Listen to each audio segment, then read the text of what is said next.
telefonga dahshat yukasini. Topshiriq beriladi, vazifalar beriladi, hamma narsa bor, lekin telefondan ko'p foydalangani uchun time management qila olmaydi. O'zi 1,5 yil ichida yoki 1 yil ichida natija qilsa bo'ladi. Shuni natijasi o'sha 3 yil, 4 yilga cho'zib ketadi. Shu narsani siz ham sezyapsiz. Endi kimgadir yoqmasligi mumkin, ayniqsa ota-onalarga bu ota-onani vazifasi bo'lishi kerak. Ustoz ta'lim bergani yaxshi. To'g'ri, mayli bir 10%, 20% uzog'i tarbiyani ustoz o'ziga olsin. Afsuski, hozir shunaqa og'riqli narsa, ota-ona ustozni vazifasini zo'r biladi, sani vazifang, sani ishing deb ustoz juda depressiyaga tushib qolibdi. Men dars o'taymi yo tarbiyalaymi deb. O'zi bilan o'zi muhitini o'zi yaratib olyapti-da. 10-sinf, 11-sinf bo'lganda yoki olsam oradan deylik 20 ga kiradi, 25 ga kiradi. Bu ota-onasi yo mensimay qo'yadi yoki olsam jamiyatda o'rnini topa olmaydi yoki qanaqadir bir vaziyatlar kelib chiqadi. Uy ishini qildingmi-dan u yoqqa o'tolmayapti ba'zi ota-onalar, shu ingliz tilini bilmagandan. 5 oy, 6 oy, 8 oylab dars o'tadi bitta guruhga. O'zi 20 ta yoki 25 ta o'quvchi bo'ladi, lekin ismini bilmaydi. Men birinchi bir haftalikda e'tibor beradigan narsam o'quvchilarning ismini yodlashga harakat qilish. Ketayotganida o'sha dars tugadi, yengil, mana shu 2 kunga yetadigan hazil-huzul bu narsaga ustoz meni e'tiborga olibdilar deb ketadi, eforiya ertaga darsga yana qaytib keladi. Aytib o'tiribdi, anaqa sizdan kuladigan nimadir piching gaplar, ilmoli gaplar qildim, qattiq qo'li bilan o'chirib qo'yishdi, chunki u yoqda hurmat ketyapti. Ertaga boshqa. Qolgan joyda shart emas. Bir xil har narsaga qattiq qo'lli qilib tashlaydi-da. Mayda narsalar. Sana mayda bir narsa bo'lsa, uni uncha tarafdor emasman. Xato qilish normal birinchi boshda. Men mana shu ustozlar bilan kurs qilganimda yoshlarga ham aytaman. Birinchi guruhingni uvol qilasan. Kulgili bo'lishi mumkin, qo'pol ishlashi mumkin, lekin shunaqa bo'ladi. Birinchi guruhda tajribani eng kattasini qilib olish. Ya'ni ular tajriba quyonib bo'lib beradi, xohlaydimi yo'qmi? To'g'rimi?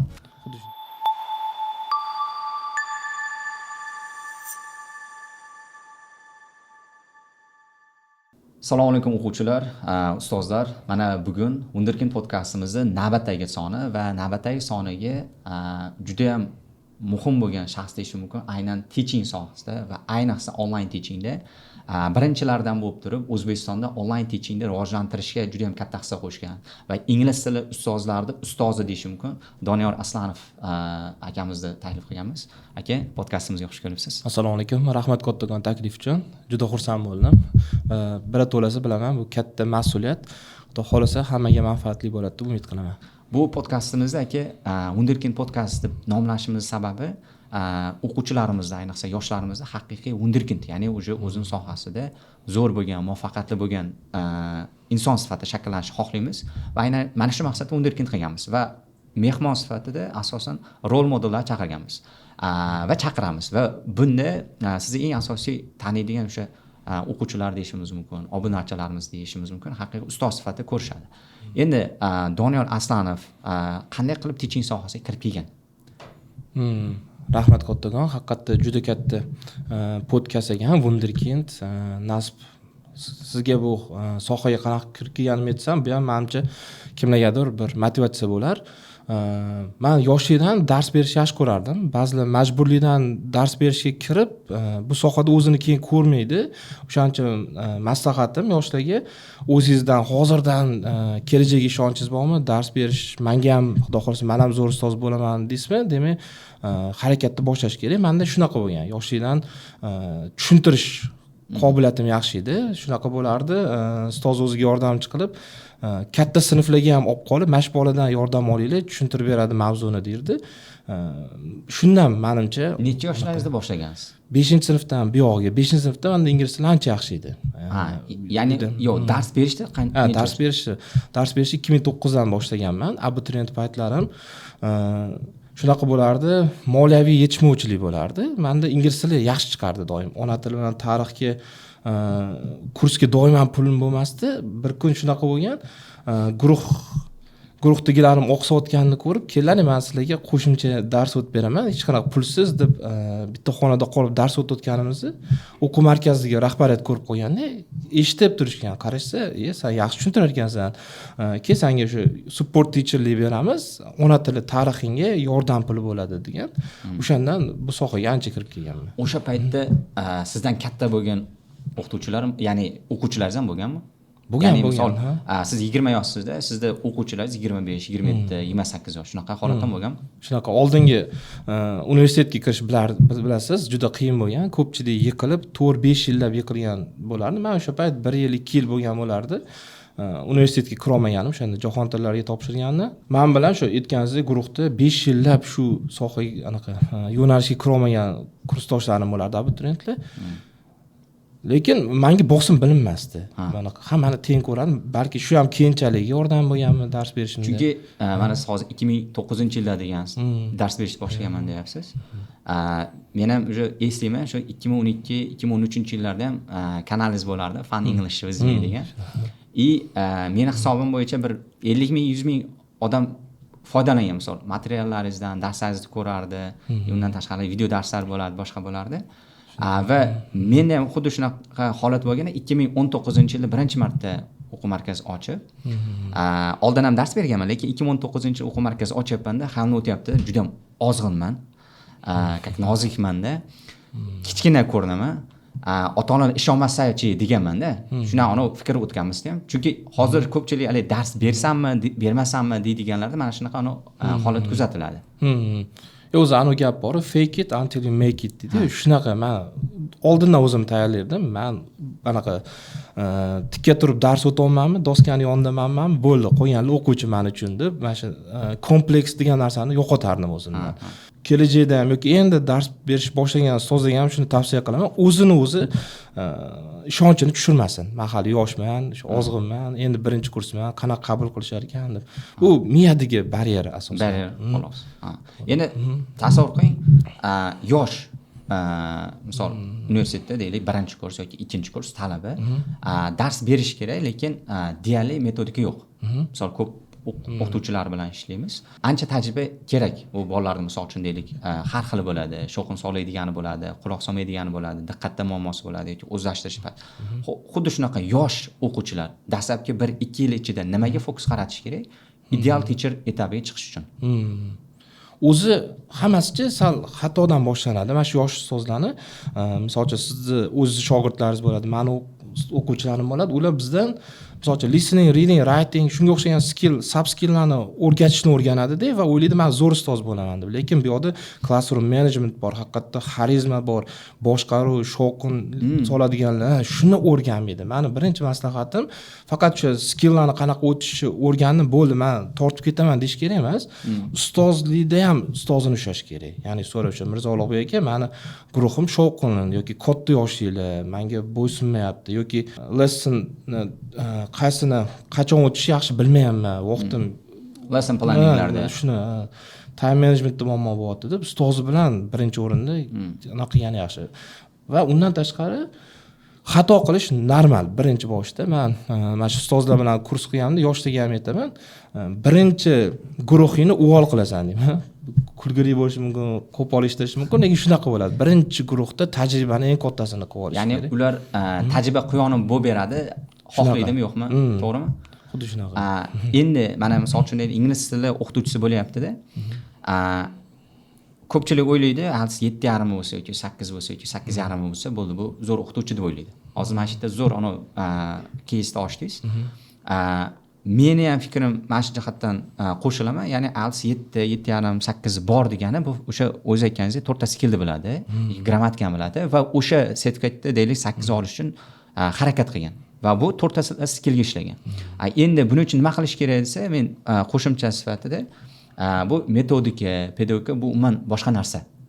Men shuning uchun tavsiya qilaman, yosh o'qituvchilarga nima qilish kerak?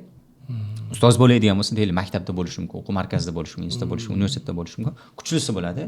O'shani mahkam ushlash kerak, o'shanda darsga kirish kerak. Ya'ni o'sha maktablar dars tahlil degan narsa bor. Dars tahliliga kirish kerak, o'rganish kerak, yozish kerak, notlarni qilib turib, plus o'zi ham dars o'tayotgan bo'lsa, o'sha ustozini chaqirish kerak deb o'ylayman.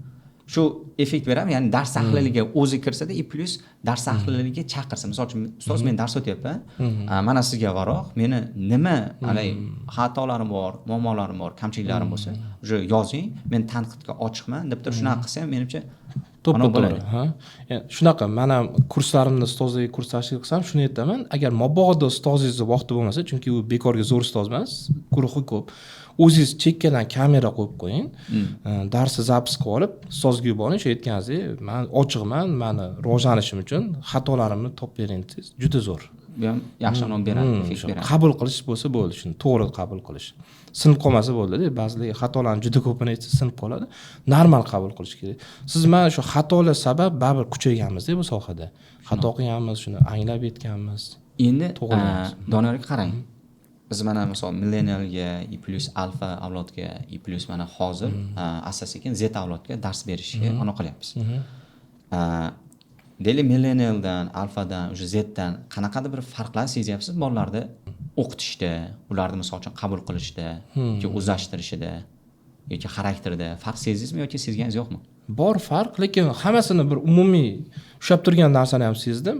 O'zi menga nima kerak? Mana shu savolni ko'p berishyapti. Ana miyasida sizdan so'ramasa ham, hozirgi ko'p mana shu sanagan 3-4 ta avlodingizda shu narsa bo'lyapti. Menimcha dars berayotganda ham shuni e'tiborga olishimiz kerak. Masalan, bugungi mavzu present simple va nimaga present simple kerak? Shuni ham tushuntirish kerak. Shunga misol uchun bu faqat teachingda yoki learningda emas, hayotda ham shu. Agar ukalarimiz kichkina mana shu avlodlardan bo'lsa, nimadir ish buyuring, o'zi nima kerak, nima zarur menga qilib deydi. Darsga ham shuni qo'shish kerak deb o'ylayman. Demak, yagona yechim deyishimiz mumkin, qanaqa auditoriyaga dars berishingizdan qat'iy nazar, nimani emas, nima uchun o'rgatish kerak. Misol uchun present simple o'sha deyli present simple va present qaysidir zamon bo'lyapti. Uni formulasini emas, u nima uchun muhimligini ko'rsatish muhimroq. Shuni bo'lyapti. Va attention span-ga qarab boshqacharoq o'sha dars o'tish bo'lyapti. Qanday? 20 daqiqa, 30 daqiqa to'xtamay dars o'tsangiz ham kerak. 1 soat o'tsangiz ham bolalar e'tibor yo'qolmasdi. Ustozda bo'lardi. Hozir 5-10 daqiqada ozgina switch qilib olish kerak.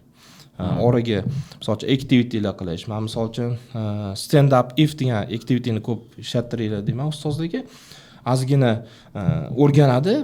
Endi mana xayol ketyaptimi? Stand up if you have a brother deylar. Akasi borlar o'rnidan tursin. Mana shunaqa activitylar, ya'ni jismoniy activity ham qo'shinglar oraga.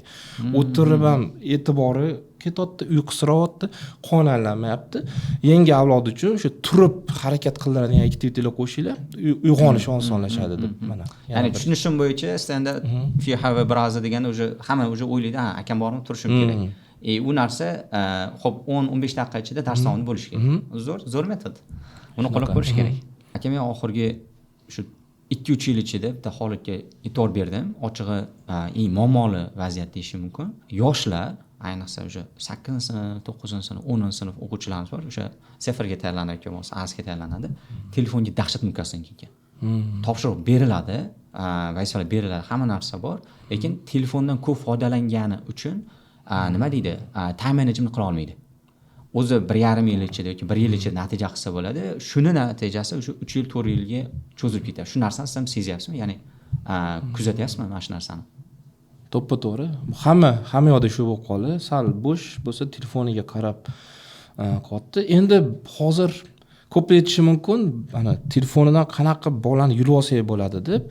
Qo'rqamanki, u bittada bo'lmaydi va bittada qilsa yaxshi natija emas, salbiy bo'lib ketishi mumkin. Bu o'z miyada ham shu, bittada cheklov, ertaga srif deydi, portlash. Yana ham battar bu narsaga mukkasidan ketishga olib keladi. Men nima maslahat berardim? O'sha telefondan kecha olmayaptimi? Siz uyga vazifani telefonida qiladigan qilib berishingiz kerak, dasturlarni o'rnatib berishingiz kerak. Ana hozir zo'r, ana screen time ko'rsa bo'ladi, boshqa ota-onasiga hozir kontrol qilish bo'yicha dasturlar chiqqan, o'shalarni ham qo'llash kerak. Hozirgi bolalarga cheklov teskari ishlaydi. Ya'ni ishlatma deyish xato. Davriy qilib keyin qo'lidan olib olish kerak-da. Ana men anaqaga o'xshataman, dietaga o'xshataman. Bo'ldim ertadan gazli ichmayman, shirinlik ichmayman, umuman iste'mol qilmayman deymizda, bir haftadan keyin shu bir haftanikini ham qaytarib olamiz. Ko'pchilikda shu narsa. Mana shu darsda vazifa berganda ham mana hozir yangi avlod uchun faqat qog'ozda vazifa berish menimcha to'g'ri deb o'ylayman. Digital vazifalar o'zi berish kerak. Demak, digital topshiriqlar ko'proq bo'lishi kerak, faqat nazorat bo'lishi kerak. Meni hozir bitta vaziyat bo'lgan, bitta o'quvchimizni ayasi telefon qilyapti. Ulug'bek qanday o'qishi qizimni deyapti. ancha yomon, o'zlashtirish past, vazifalar bajarmaydi, ba'zan progol qiladi va hokazo deyapti. Ayasi aytayapti, Ulug'bek xoh ishoning, xoh ishonmang, qizim ovqatini o'zi yeydi xolos. O'sha ovqatini kerak bo'lsa men yegizib qo'yaman. Uyda hech qanaqa ish qilmaydi. O'sha 10-sinf, 11-sinf qizimiz haqida gap ketyapti. Hamma narsani men qilaman. Uy ishlarini polni qilaman. Unga o'sha imkoniyat yaratib berganmiz. Vazifalarni bajar, o'qi, o'sha ziyoli qiz bo'lgan degan maqsadda qilib berganmiz. Lekin qanday bu bo'lmayapti? Chunki faqat telefondan foydalanadi. Men o'zim ham misol uchun darsda kuzataman, telefondan foydalanadi. Va bu eng og'riqli nima deydi, nuqta deyish mumkin. Ko'pchilik ota-onalar beradi, imkoniyat yaratib beradi. Qizim o'qigan yoki o'g'lim o'qigan deydi. Hamma sharoit bor. Ya'ni misol uchun mana ChatGPT'lar bor, mana onlayn darslar bor, boshqa hamma imkoniyatlar borda. Lekin ba'zi yoshlar bor, bu foydalanmaydi. Va mana shu narsaga eng asosiy to'siq barrier deyish mumkin, mana shu telefon deyish mumkin. Xo'p, cheklamadik. Oradan vaqt o'tgandan keyin misol natija olishi cho'zilib ketib qolmaydimi shu o'quvchilarga? Yo'q, to'ppa-to'g'ri. Men shu joyda e'tirof etmoqchi edim sizlarni. Detox darsiz bor, digital detox. Shuni o'z dasturga qo'shish kerakmi deb o'ylab qoldim. Maktablarga ham nima ziyoni bor va undan qanday chiqarish. Bu o'zi narkomaniya sifat bo'lib ketdi-da, telefonga mukkasidan ketish. To'ppa-to'g'ri aytasiz, lekin men o'zim ham juda o'yladim. Men darsimda ham ustozlar so'rashadi, telefondan qanaqa qilib yurib olsak bo'ladi deb. Endi bu davriy narsa, chunki ular bittada yopishib qolishmadi-da bu narsaga. Endi bunga o'zi adaptatsiya qilishimiz kerak, boshqa variant. Yo'q, qilsa bo'ladi. Faqat shu davriy kurashish kerak-da, shu yetkazib uyda ham bo'lish kerak bu ustozdan. Siz qilgan narsani men shu xususiy maktabingizda ham xudo xolisa kutamiz. Shunaqa darslar o'tishingizni har yoqda qilsin-da. Har bitta maktabda ziyoni. Aynan mana shu ota-onamiz bilan suhbat sabab bo'lgan deyish mumkin. Bo'lmasam, deylik, biz sefir kursimiz bo'layotganmiz, shu faqat sefir listening, reading, writing, speaking o'zini o'tsak bo'ladi. Prosta o'quvchilarda eng asosiy muammolardan bittasi o'sha time management, telefonga mukkasidan ketish anosi bor. Keyin o'sha digital detox anosini mavzuga qo'shganmiz. Undan zo'r onalar fikrlar kelgan. Mana o'zim ko'rgan ekansiz va digital detoxni o'quvchilarda bilishi ham o'zini time managementini oshirishga anchagina hissa qo'shadi menimcha. Zo'r. Demak, shu digital detox menimcha eng ideal variantlardan bittasi buni hal qilishda. Endi mana shunda yana bitta masala bor. Ota-ona mavzusi ochilganida tarbiya masalasi. Misol uchun deylik, sizga kursga keladi, deylik sizga o'quv markaziga, sizga kursga boryapti yoki menga o'quv markazimga kelyapti, yoki bo'lmasam meni maktabda o'qiyapti. Tarbiyasiga men mas'ulmanmi? Ustoz sifatida. Yoki ota-ona mas'ulmi?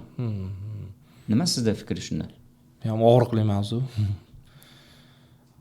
Endi kimgadir yoqmasligi mumkin, ayniqsa ota-onalarga. Bu ota-onani vazifasi bo'lishi kerak. Ustoz ta'lim bergani yaxshi. To'g'ri, mayli bir 10%, 20% uzog'i tarbiyani ustoz o'ziga olsin.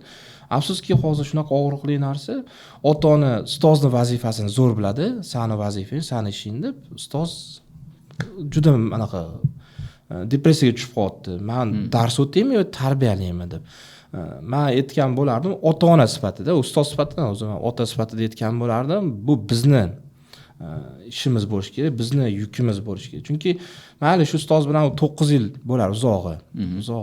Lekin bir umr biz bilan o'sha bola, shu tarbiyasiz bola. U ustoz men tarbiyasiz bolani amallab bitqizar. Ertaga o'zichi. O'zi betarbiya bo'lib, o'ziga katta bo'ldi yonida. Shuning uchun ota-onaga buni yuklagan bo'larni ko'proq. Ya'ni o'qituvchi rol model bo'lish kerak. Ya'ni o'sha xarakteri bo'yicha, shaxsiyati bo'yicha namuna bo'lish kerak.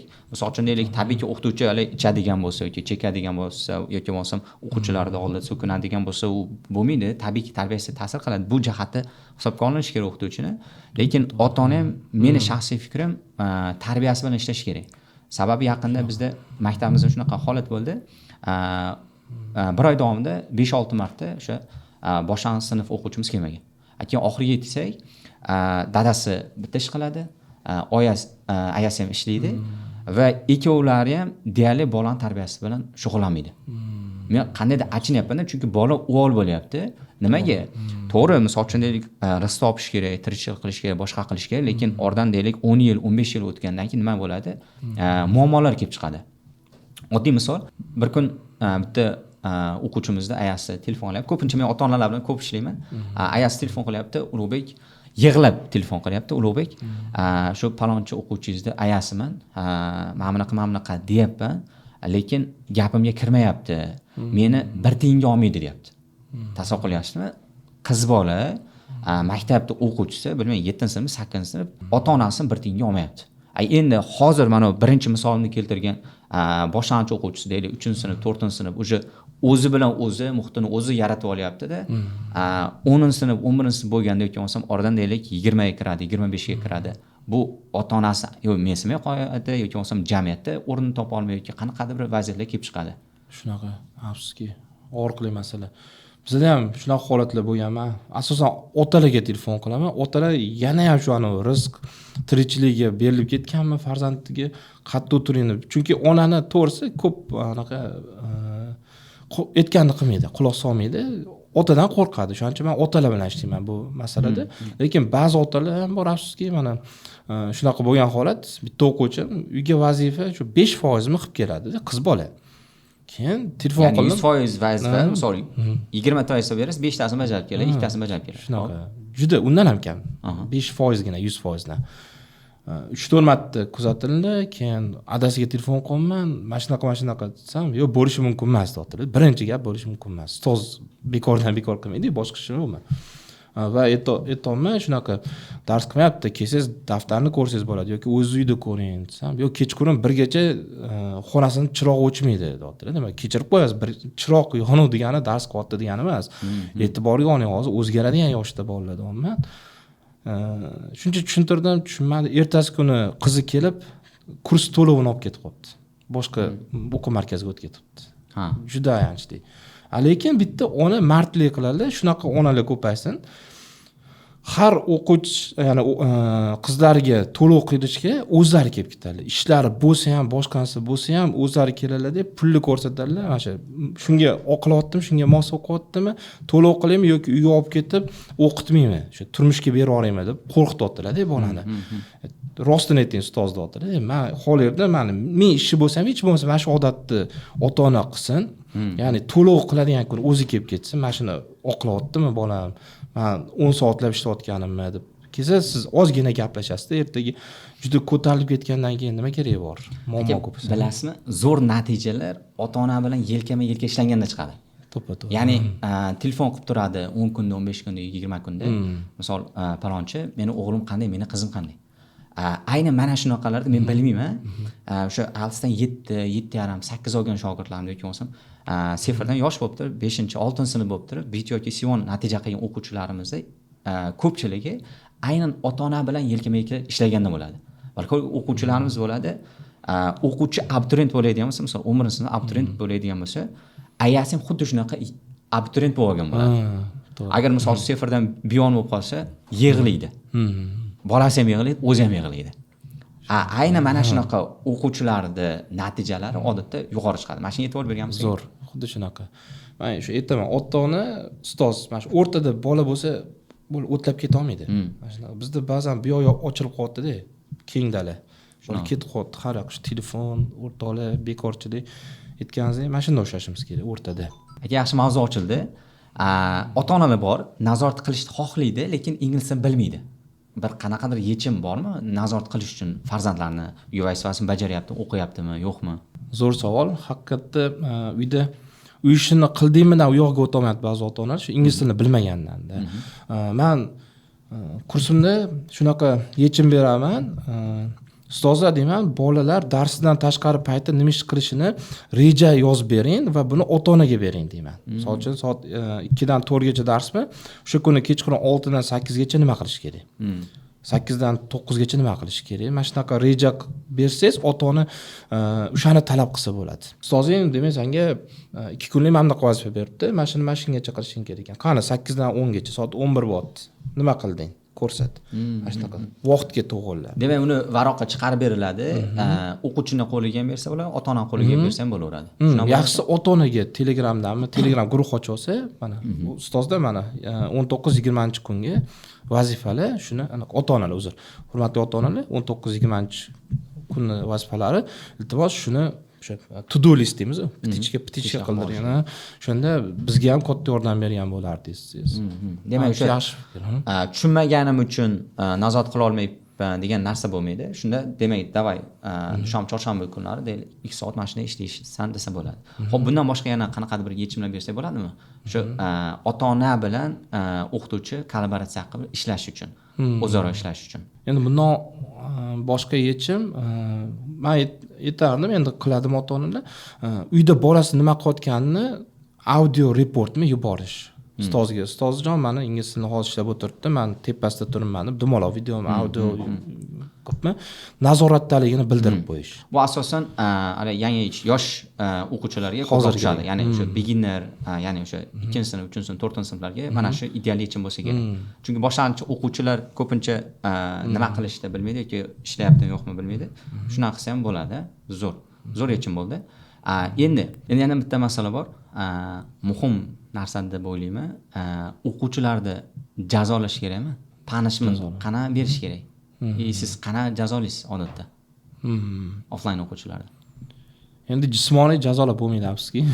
Afsuski deyman, chunki oldin buni effekti bo'lgan. Shundan katta bo'lib o'zimda ham bo'lgan, qulfdan ham kaltagan paytlarim bo'lgan. Yo'q, bu shakllanishga yordam bergan. Endi hozirgi avlodga, ya'ni oldin bordi shunaqa punishmentlar, ya'ni urib, lineykalar bilan boshqa. Hop. Hozir ish bermaydi. Yo, ishlasa bo'ladimi? Zamon ko'tarmaydi. Zamon ko'tarmaydi. Qiyin bo'lib qoldi bu tarafdan. Endi men jazoni qanaqa qo'llayman? Men psixologik o'quvchiga juda yaqin bo'lib olaman. Bu endi davr oladi. Endi buni ko'rganimda tajriba bo'lib ketgani, meni asosiy jazoyim men xafa qilishdan qo'rqitib qo'yaman o'quvchilarni. Mashinaga psixologik olib boraman, shunaqa yaqin bo'lib olaman o'quvchilarim bilan. Ular dars qilmaganda ustozni xafa qilib qo'yaman. O'sha bolalar sizlardan xafa bo'ldim deganim juda katta jazo bo'ladi. Bu hozirgi yoshlarga ta'sir qilmaydi-yu deyshadi. Yo'q, yana psixologiyaga borib taqaladi. Psixologik ishlab yaqin odammi deb qabul qiladigan davrga bo'lgandan keyin men jazoni ko'p qo'llayman. Jazo asosan birinchi oyda kamroq ishlataman. O'sha aytgandek, u adaptatsiya, ya'ni qabul qilib olish oyi bo'ladi. Ikkinchi oydan jazo qo'llashni boshlayman. Endi klassik jazo no homework, no chair. O'sha ish qilmasa tikka turish. Tikka turib yozadi, boshqa. Lekin eng oqlamaydigan jazoim dars qilmasa darsga kirgizmaslikni oqlamayman. Chunki o'zi bitta darsni yaxshi qilmadi, ikkinchi darsga ham o'qib ikkita darsi yomon bo'ladi. Undan tashqari qo'shimcha vazifalar berish bilan jazolayman. Ya'ni bitta darsni qilib kelmadim, keyingi guruhda ham o'tiradi. Yoki darsdan chiqib, shu homework zonmi, shu yerda uyga vazifani qilib, keyin uyga ketadi. Ya'ni faqat gap eshitish bilan quturmaydi-da. Ya'ni uyga vazifani bajarmayapti. 5-6 ta yechimimiz bor, lekin eng ideal yechim aka menimcha birinchi aytganingiz, ya'ni o'quvchilar bilan xuddi hali aka-ukadek, o'sha o'zini ukasi yoki singlisidek bo'lgan bitta oilani yaratish. Ya'ni mana hozir yosh o'qituvchilar kuzatib turgan bo'lsa yoki yosh ustozlarimiz kuzatib turgan bo'lsa, haqiqatan bundan zo'rini men nima deydi topmaganman. Va ko'pincha ice breaking activities bo'ladi, warm up activitylar bo'ladi boshida 1 oy ichida. Ba'zi ustozlarni misol uchun guvoh bo'lamiz, 5 oy, 6 oy, 8 oylab dars o'tadi bitta guruhga. O'zi 20 ta yoki 25 ta o'quvchi bo'ladi, lekin ismini bilmaydi. Men birinchi bir haftalikda e'tibor beradigan narsam o'quvchilarning ismini yodlashga harakat qilish. To'ppa-to'g'ri. Ya'ni o'quvchini ismi bilan murojaat qilinadi. Plus shunaqangi holatlar bo'ladi, o'quvchilar hattoki uydagilariga aytmaydigan hali muammolari bo'ladi, dardlari bo'ladi, holatlari bo'ladi, o'shalarni ochadi. Endi mana shunaqangi oila bo'lgandan keyin kim uni qilmaydi, ya'ni aytganini qilmaydi. Ya'ni xuddi o'sha ukangizdek, singlizday qilyapsiz. Shuning uchun ko'pincha ko'ramiz, ustozlarga guvoh bo'lamiz. Hali yuzlariga tish tushib ketgan bo'ladi, asabiylashib, jahli chiqib, shantaj qilib yoki bo'lmasa uradi. Lekin eng zo'r yechim, ya'ni o'qituvchini charchatmaydigan yechim deyish mumkin. Menimcha shu oila yaratish. To'g'rimi? Zo'r. Men shuni qo'shimcha qilib aytsam, asosan ijtimoiy tarmoqda qilaman. Darsdan tashqari yozib chiqaman, erimasa har bitta o'quvchimni o'ziga. Serios. Qanday? Telegramda yozasiz? O'zimga not qilaman. Sardor boya xayol surib o'tirdi. Bobur mana bunday qilyapti dedi. Sekin yozaman. Sardor nima muammo? Mana shu. Meni darsimda nimadir bo'ldimi yo nimadir gapim xafa qildimi yoki shaxsiy muammomi? Yozur menga, hech kim ketmaydi bu gaping deb, mana shu communicationni Telegramda o'rnataman. Tez yaqin bo'lib ketamiz o'shanda o'quvchilar bilan. Pizza party. Mana shu. Bir hafta o'qitsam o'sha pizza party qilib beraman bitta bolaga. Xo'p. juda ham yaqin bo'lib olish uchun o'tiramiz, hamma o'tiradi, bo'ldi dars yozdilaring, men bugun ustoz emasman, bugun yakshanba deb hazillashib, o'zimdan ham o'sha ularga yoqadigan nimadir mavzuda kecha taksist mana bunaqa dedi, rosa kuldirdi, o'rtog'im mana bunaqa jinniroq, yo deyman deb yaqin bo'lib olaman. Ketdi. Buni keyin darsga qo'llayman. O'ziga qarshi mana shu jazolash usuli. Kecha sanlar bilan shuncha yaqin bo'ldim. Sirimni aytdim, endi sanlar qilayotgan ishingni. Chiroylimi deb. Ya'ni eng muhim menimcha shu nima deydi, kuchli jihatingiz bo'lsa kerak. Mana shu hali sizga talpinishi. Adashmasam bir ko'rganman, guruhingizda bir 70 ta 80 ta bola o'qiyardi, Shunaqa. Yo'q, ko'pmi undan? Undan ham ko'p. Nechta? Eng kami 40 ta, eng ko'p rekord 102 taga chiqqan. Ya'ni bitta xonada 100 taga alohida guruh, bitta alohida guruh. Endi mana shu 100 ta bolaga dars berishda endi bu oilani yaratish, ya'ni o'sha Telegramda yozardim deyapsiz, bitta partiya qilardim deyapsiz. Plus mana bu life experience'lar deydi o'sha. Shu narsani menga shu aynan mana shu metodikani, pedagogikani o'rgatgan ustozim sizga o'xshash narsa qiladi. Siz Telegramda yozsangiz, har dars oxirida 2 ta yoki 3 ta o'quvchini olib qol. Yomon o'tkazmaysan, birinchi bittasini chaqirasan, keyin gaplashasan. Misol uchun Bobur, qayerga topshirmoqchisan? Sefrik tayyorlanyapsanmi, ALSga tayyorlanyapsanmi? Xo'p, hozir nechinchi sinfsan? Xo'p, hozir yaxshi ketyaptimi kurslar? Ya'ni mana shuna qilib turib, hali nima deylik, ahil bo'lib ketadi o'quvchilar bilan. Deylik 30 ta bolangiz bor. 30 ta bola bilan deylik har darsda oxirida deylik 3 ta 4 tadan o'quvchini olib qolib bitta individual gaplashsa, uje bolani ichini birib oladi. Chunki baribir o'sha insonga bu o'zimizning human nature'miz o'zi qiziq. Ya'ni ular bilan gaplashishda, kommunikatsiya qilishda eng zo'r yo'li shu. Va tabiiyki bunda menimcha vazifani chala bajarishda ham muammo bo'lmaydi, natija qilishda ham menimcha muammo bo'lmaydi. Jazolasiz ko'taradi. Eng muhimida, agar shunaqa o'quvchilarni nimadir qattiq gapirsangiz, boshqansiz yaqin bo'ldi, o'zinikini ko'taradi. Ba'zi shuni qilmagandan o'quvchilar o'tirib ketyapti, kerak bo'lsa urib ketyapti ustozlarni. Orada hali bor. Barrier bor. O'zini yaqin akasi ursa, indamay turadi-yu. U tochka gurdingiz. Ya'ni qanaqa bir xilgalar keladi-da, Ulug'bek aka, men maktabda ishlayman, endi menda o'quv markazim bor. Xususiy maktabim bor. 100 taga yaqin o'qituvchilar ishlaydi. Jamoamizda ular har xil treninglar qilaman va ba'zan misol uchun deylik, o'sha maktab ochishimdan oldin ham ba'zan o'qituvchilar yozadi, ustozlar yozadi, maktab ustozlari yoki bo'lmasa boshqa o'quv markazidan o'qituvchilar yozadi. Shunaqa 20 ta bolam bor, 15 ta bolam bor. O'zi 15 ta 20 ta bola xolos. Bitta bolani urib qo'ydim, shunaqangi bosh og'riq qilyapti yoki bo'lmasam uruvdim, ketib qolyapti degan narsa bo'ladi. Demak, xo'p, mabodo ursa ko'tarish uchun ham oldin uni qolish kerak. Yaqin bo'lish kerak. Avvalo urmaslik kerak, urishgacha olib bormaslik kerak. Lekin o'sha mabodo qanaqadir bir qattiq gapirsa ham, boshqa qilsa ham uni qilish uchun oldin nima o'rnatilish kerak demak, relationship o'rnatilishi. Xuddi shunaqa. Zo'r. Bizda bitta hamkasbim bo'lardi, zo'r ularning anaqalar instrumenti bo'lardi. Har bir ular matematikadan edi-da. O'g'il bolalar ko'p matematikada. Har bir o'quvchiga yelkasiga qo'lini qo'yib gapirardi. Mana shuni o'zi ham. Yangi o'quvchisiz tasavvur qiling. Darsdan keyin qol, bunday yelkasiga qo'lini, yoqdimi darsim? Kelasan keyingi safar uyga vazifani qilib kelgan. Bo'ldi, ukam bor. Ukam deb bunday yelkasiga urib boshladi. Har bittasini o'sha aytganingiz olib qolish emas, mana bunaqa ishlaydi. Men o'zimda ham shu eshikning yonida turib olaman. Ketayotganda o'quvchilar hammasiga gap otib chiqaman. Mana shu zo'r yangi ishim olibsan, yangi naqsani, sen o'qisrab o'tirding, keyingi safar qilib kel, sen ikkala ham birga o'tirma. Ertaga ALS topshirmay, ZAKSga topshirib olmalar endi kulib hazillashib ketayotganda mana shunaqa qilib qo'yadi. Biz ustozda dars tugasa yugurib ketib, keyingi dars uchun narsalar chiqarishga vaqtini ketkazadi-da, o'sha print qilishga boshqansa, o'quvchilarga ayni o'sha yerda zo'r anaqa bersangiz bo'ladi, psixologik zarba bersangiz bo'ladi, yumshoq kuch. Ketayotganida o'sha dars tugadi, yengil, mana shu 2 kunga yetadigan hazil-huzur bir narsa, ustoz meni e'tiborga olibdilar deb ketadi, eforiya, ertaga darsga yana qaytib keladi. Zo'r vazifalarni qilish ham, boshqasi ham bu ishning yonida turib. Hozir mana bu suhbat davomida aytiladigan fishkalar, ma'lumotlar bilmadim, hali kitoblarda yo'q-da. Doniyor aka, qanaqa o'qituvchi bo'lsa yaxshiroq? Ya'ni o'ta strict, qattiqqo'l bo'lish kerakmi yoki yaqin bo'lish kerakmi? Siz nima tanlaysiz odatda? Men endi oltin o'rtalikni olaman. O'zi yumshoq o'tishga harakat qilaman, chunki qattiqqo'llik bu katta energiya oladi. kuniga 4-5 ta guruh o'tsangiz juda charchatib qo'yadi. Men o'quvchilarga men hozir yaxshiman, lekin meni qattiq qo'l tarafim bor. O'sha kerak joyda yomon portlayman deb qanaqa qilaman? O'sha birinchi oydan keyin kutaman bitta xato qilishligini, bitta ko'rsatib qo'yish uchun. O'sha kuni yondiraman. Ha. Shunaqa. Pol hammani o'sha gazini berasiz. Shunaqa, undan keyin bu ishni uncha qilmay, bo'ldi, bola o'zi avtomatik ko'rib qoladi. Demak, bunaqa portlaydigan odati bor ekan bu ustozni deb. Shu tarafdoriman. Asosan qattiq qo'lli bo'lish kerak. Bo'lmasa qiyin, ayniqsa hozirgi avlodga. 3 ta narsada ko'raman. Kecha qolgan o'quvchiga qattiq qo'l bo'lish kerak, bo'lmasa kech qolaveradi. Uyga vazifa qilmayotgan o'quvchiga qattiq qo'llik va hurmatsizlik.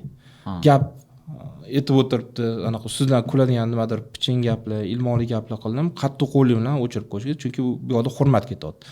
Ertaga boshqa. Qolgan joyda shart emas. Bir xil har narsaga qattiq qo'llik qilib tashlaydi-da, ya'ni. Mayda narsalar. Mayda bir narsa bo'lsa ham uni uncha tarafdor emasman. Shu aytganimdek, birinchi o'zizga men qattiq qo'l juda ko'p bo'lganman-da, bu shaxsiy hayotga ham keyin ta'sir qilgan. Asabiylashib, charchab. Chunki bunaqa narsalar demotivatsiya qilsa kerak deb o'ylayman. Chunki menda holat bo'lgan. Hozir ikkalamiz gaplashib o'tirmasligimiz mumkin edi. Men mebelchi bo'lishim mumkin edi. Matematikaga qiziqqanman 7-sinfgacha. Matematika darsidan qanday bir ko'nglim qolib ketdi. Va hozir akamga rahmat aytaman. Mebelchi bo'lsammi deb aytdim bir kun. Akamga aytyapman. Ulug'bek dedi, mana men ustaman deyapti, akam usta. Mana men ustaman. Bitta men ustaligim уже yetadi. Bitta oiladan yetadi. Davay sen o'qigin deyapti. Agar o'sha paytda misol uchun deylik, akam bo'ldi, o'zing bilasan, mebelchi bo'lsang bo'lib ketaver. Xohlasang ertaga mebelchilikka shogirdga tushirib qo'yaman deganda bo'ldi, o'sha men mebelchi bo'lib ketardim. Lekin ayni o'sha hayotimda deylik, mana shu sohaga kirib kelishimga, o'sha o'quv markazi bo'yicha, xususiy maktab bo'yicha, onlayn teaching bo'yicha bu tarafga yo'nalishimga eng asosiy yo'nalish, burilgan yo'nalishda akamning roli katta deb o'ylayman. Aynan mana shu o'sha matematikadan ko'nglim sovib ketishi ham o'qituvchini roli bor deb o'ylayman. Sababi o'sha qattiqqo'llik, zerikarli dars o'tish va hokazo hokazo. Ya'ni ingliz tili misol uchun deylik darsingizga kelyapti, siz o'ta striktsiz, o'ta qattiqqo'lsiz, urushasiz, boshqa qilasiz. Nafaqat sizdan ko'ngli sovib ketadi, fandan ham ko'ngli sovib ketadi. To'g'ri. Shunaqa. Hozir ustozatiga bitta xato. O'zim shunaqa o'rganganman, menga foyda bergani deydi. U boshqa davr edi. U davrda o'sha Telegram, Instagram ham onlayn ham offlayn top ustozi juda ko'p bo'lmagan. Bitta ustozga qanoat qilib, ular nima desa qilganmiz. Hozirgi o'quvchilarda tanlov juda ko'p. O'shaning ichidan sizligingizni bilish kerak. Xuddi shu holat anunda sartaroshim bilan gaplashsam shunaqa bo'libdi. Bitta dars qilmaganga fojia qolgan. Ikkinchi darsida sen demak bu guruhga moslamasansan, hozirdan orqaga tortasan, guruh xuddi chiqarib yubordi. Shu bilan men ingliz tiliga umuman kirmadim. Siz mebelchi bo'lsa, u sartarosh degan qanaqa bu sohaga kirib qoldingizmi? Yomon emas, shu sartarosh ham necha 160 ming oladi. Anaqasiga. Lekin o'sha bola ziyoli bo'lib ketishi mumkin edi. O'shada boshqachasiga ham ketishi mumkin edi anaqa hayot. Balki minutiga topar, mana shunaqa pul. Chunki men o'ylayman, hech qachon o'quvchi fanni yaxshi ko'rmaydi. To'g'ri. O'quvchi o'qituvchini yaxshi ko'radi, keyin o'qituvchini yaxshi ko'rgandan keyin o'sha fanga qiziqish ortadi. Misol uchun men maktab paytimda eslayman, vaqtida zoologiyaga qiziqqanman-da, biologiyaga qiziqqanman. Oradan vaqt o'tganda tarixga qiziqqanman. Nimaga bu narsa bo'lgan deb bunday o'ylab qarasam, ham teachingga o'tganimdan keyin aynan shunga qiziqishimga eng sababchi bo'lgan narsa o'qituvchilar. O'qituvchi qiziqarli dars o'tadi, o'qituvchi motivatsiya qiladi, rag'batlantiradi, nimadir qiladi. Tabiiyki o'zini o'sha metodikasi orqali, xarizmasi orqali jalb qiladi. Bo'ldi, o'sha ketdi. O'quvchi aynan o'sha fandan mahv qoladi, yoqib qoladi. Shunaqa. Men shuning uchun nima deyman, maktabimizda o'qituvchilarimizga aytaman. Deylik, ona til bor, tarix bor, matematika bor, kimyo, biologiya va hokazo bor. Tushuninglar, bu yerda do'stona raqobat ketadi. Siz zo'r qilib raqobat qilsangiz, zo'r rag'batlantirsangiz, o'quvchini motivatsiya qilsangiz va hokazo qilsangiz, ona tili yo'nalishi ketadigan, sizda misol uchun deylik, tibbiyot yo'nalishi, ya'ni kimyo, biologiyaga ketish mumkin yoki bo'lmasa iqtisod yo'nalishiga, matematikaga qiziqib ketish mumkin. Hammasi o'zingni qo'llaydi deyman-da. Ya'ni fan tanlamaydi, o'qituvchi zo'r bo'ladi, qiziqtiradi, jalb qiladi, bo'ldi, o'sha fan bo'yicha, o'sha yo'nalish bo'yicha kerak bo'lsa, yo'q, men iqtisodchi bo'lmayman, men doktor bo'laman degan holatlarga ko'p guvoh bo'lganman. Menimcha shuning uchun ham o'qituvchi o'ta strikt bo'lmasi kerak. Qattiq qo'l, hali uradigan, agar misol uchun vazifa bajarmay kelsa, ba'zi ustozlarni ko'rganmiz yoki guvoh bo'lganmiz, ular shalaqqilik qilaveradi-da. O'tda aniq tashiydi. Hammani oldida nima deydi, ustidan kulib tashiydi, masxara qilib tashiydi, boshqa qilib tashiydi. Menimcha bu yomon ta'sir qiladi. Endi Doniyor aka, mana hozir deylik ingliz tili sohasi bo'yicha o'qituvchi juda ham ko'p. To'g'ri. Juda ko'p. Misol uchun o'quv markazlari bo'yicha ham, xususiy maktablar bo'yicha ham ingliz tili o'qituvchilar ko'p. Endi katta ehtimol bilan mana auditoriyamizda ingliz ustozlari kuzatishyapti. Xo'p, shu deylik 1000 ta ustozni ichidan bitta bo'lib ajralib chiqish uchun, top ustoz bo'lish uchun qanaqadir bir xarakterlarmi, nimalardir kerakmi? Nima qilsa bo'ladi? Xo'p, 1000 ta o'qituvchi bor, 1000 ta o'qituvchi hammasi deylik IELTS 7+ bor. Sefer C1 multi-level sertifikat olgan. Undan boshqa shu sertifikatni bir chekka surib qo'ydik-da. Boshqa qanaqadir narsa talab qilinadi top ustoz bo'lish uchun. Birinchi o'rinda muvaffaqiyat. Muvaffaqiyatligini ko'rsatish kerak. Men bu sohadaman, bu sohada kuchliman va liderman. Menga ergashsangiz bo'ladi, bemalol farzandingizni yoki o'zingiz kelib o'qisangiz bo'ladi deb yutuqlarni ochib bersa. Mana hozir shaxsiy brend juda kuchaydi-yu, hamma mana ingliz tili orqasidan bunga erishdim, dars berishdan bunga erishdim. Menga oldin shu g'alati erish tuyulardi, lekin narigi odam ishonchi uchun kerak ekan haqiqatda. Shunaqalar chiqib ketdi trenerlar. O'zida million yo'q, lekin million haqida webinar, seminar bir narsalar gapiradi. Birinchi o'rinda shunga e'tibor. Endi ustoz bo'ladigan bo'lsa, xo'p, shunda menda deylik aynan mana shu ingliz sohasida ketib turib mashina oldim, uy oldim deyish kerakmi? Yo undan boshqa nima bormi? Yo'q, yutuq. Bu umumiy yutuq. Nimalarga erishdingiz? Misol uchun, men shu soha bo'yicha Websterda o'qib chiqdim. O'sha xalqaro ingliz tili ustoziman. Shuncha o'quvchini tayyorladim. Bu aniq faqat moddiyat emas. Ya'ni natija jihatdan, ya'ni o'sha o'quvchilarni aytish ham rol o'ynaydi. Misol, deylik, menimcha o'quvchim sefer oldi yoki IELTS oldi. Xo'p, yana nima? Mana ustozni boyligini ko'rsatding deyman-da, ustozlarga. U boylik faqat cho'mchagida emas, o'sha tajribaga boyligi, yutuqqa boyligi va eng muhimi, misol uchun, bular uncha yo'manda desa, fikrlashi boyligi. Mana shunaqa misol uchun boy odamlarni shunaqa o'rtoqlar bor, o'zi umuman puli yo'q, lekin fikrlashi, gapirishi qiziqarli, ya'ni zo'r bilimi bor. Ustozga ham shuni aytaman-da, bolalar ergashish uchun mana bir xil xafa bo'ladi-yu. Men o'sha 3000, 5000, 10000 dollar topmayman, o'quvchilar mensimaydi, jamiyatda o'rnim past deydi-yu. Men aytaman, siz bunaqasiga boy bo'ling deyman. Shu dars kirganda siz eshitib o'tirsin, shu boyvachcha o'quvchini bolalari ham sizga qarab tursin, bu ustoz chetga chiqmagan bo'lsa ham dunyoqarashi dahshat. Xo'p, davay ko'rayotgan o'sha ustozlarimiz aytishyapti, davay men men fikrlashimni rivojlantirishim kerak, dunyoqarashim bilan o'quvchilar ko'nglidan joy olmoqchiman. Xo'p, nima qilish kerak buning uchun? Mana Google, ChatGPT, YouTube, men misol uchun ustozlarga vazifa qo'yaman, qiziqarli faktlar haqida o'qisin, darsida aytib bersin. Misol uchun ingliz tili bo'yicha, hayot bo'yicha. Eshitganmisizlar, eng uzun daryo Mamutda, lekin mana bunaqasi ham bor. Strange, lekin haqiqiy bo'lgan faktlar bo'yicha. Bolalar mana shu boyatdimi 5-10 daqiqada o'sha anaqa qiladi, attention span tushganda shularni aytib, bu ustoz haqiqatda misol uchun darsdan keyin qolib ham ichimni ochsam bo'lar ekan. Maslahat so'rasam bo'lar ekan. Shu ota-onasi bilan gaplashmayaptimi, quloq solmayaptimi? Bu ustoz demak, anaqa ergashishga arzir ekan deb ko'rsatib berish kerak. Zo'r. Undan tashqari misol kitob o'qisa bo'ladi ekan, podkast eshitib, xullas dunyoqarashni rivojlantirsa bo'ladi. Endi xo'p, bu bitta ketdi, o'sha natijaliki dunyoqarashi. Xo'p, endi meni shaxsiy fikrim bo'yicha o'sha ideal o'qituvchi bo'lish uchun, top teacher bo'lish uchun eng muhim narsalardan bittasi o'sha o'qituvchidagi bor bo'lgan xarizmasi. To'g'ri. Keling shu haqida gaplashsak. Qanday xarizmaga boy ustoz bo'lsa bo'ladi? Uning uchun notiqlik bo'yicha darslar mana internetda ham to'layapti, ko'rish kerak, chunki ustoz baribir orator darsda. Men anaqa ishlataman darsimni, structured lesson script. Darsimni o'sha boshdan oxirigacha nimani o'tishim, orada yana hazil, storytelling bir narsa va ularni orasida o'zimni nutqimni mashq qilib turaman, baland gapiraman, yo'q nazorat qilib turaman. Ko'p so'zni juda tez gapiradi, o'shaning uchun ham o'quvchilari yaxshi tushunmaydi yoki juda baland gapirishadi. Baland gapirish birinchidan tomonni ketkazadi, ikkinchidan narigi odam maza qilmaydi. Boshqaruv baland gapirib bo'lmaydi. O'rtacha gapir. Men eng zo'r top ustozlarim hammasi ovozi yo pastroq yoki o'rtacha, undan baland gapirmaganda, biz harakat qilardik, ularni eshitishga bundoq qilib nima deyaptilar deb, leksiyada o'tirsa hamda, o'shani mashq qilishlari kerak. Ko'ryapman, bir xilda anaqalar bor, seltalar bir narsalar olib tashlagan, lekin xarizma kuchli emas. Afsuski qabul qilmaydi.